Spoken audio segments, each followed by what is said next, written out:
Hello, welcome back. It's still lockdown, it's still boring. Today, a mere year after I uploaded a video about Peru, here's part 2 of the same story. If you want to go back and have a look at part 1, there should be a card there-ish. Go and have a look at that, and then come back here, or watch this, and then go and watch that.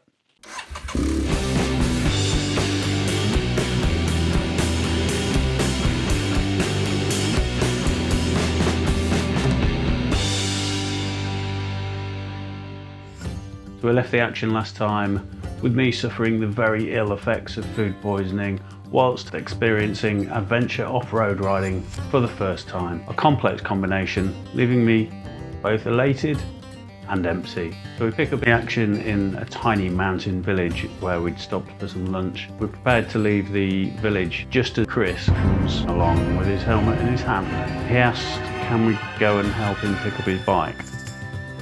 Interesting. A few of us follow him down a steep cobbled path where his bike's fallen down a 20-foot bank and lodged itself in a tree.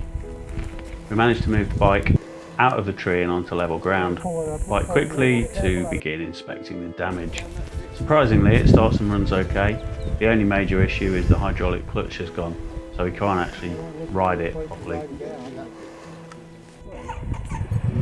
After much deliberation on the best route out of the field, we decide to try and move the bike over to a stone wall and see if we can lift it over and onto the path at the other side.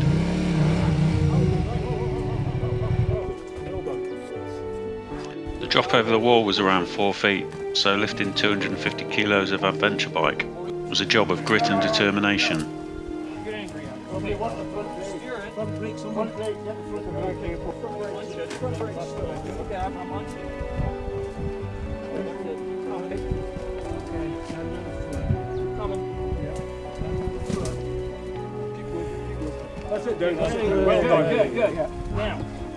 Slowly our collective might won out, and with the slow push up the steep rocky path to the base of the cobbled road back to the village, we had won the day. Yeah!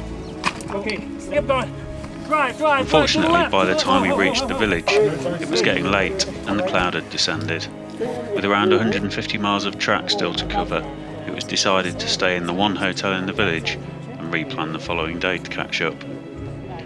After checking into the hotel, I collapsed down into the most uncomfortable bed I've experienced in a long time and slept for over 12 hours straight.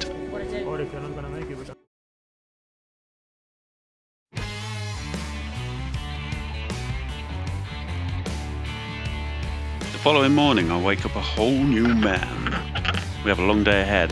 Having missed our previous destination, we need to head down to the coast, hit the Panama Highway for about 300 miles. But first, we get to enjoy the descent. From 12,000 feet above the clouds to sea level in the space of around 80 miles, the landscape is simply a joy. Lush green peaks to stunning canyons, which wipes away any frustration that we are missing out on the mountains.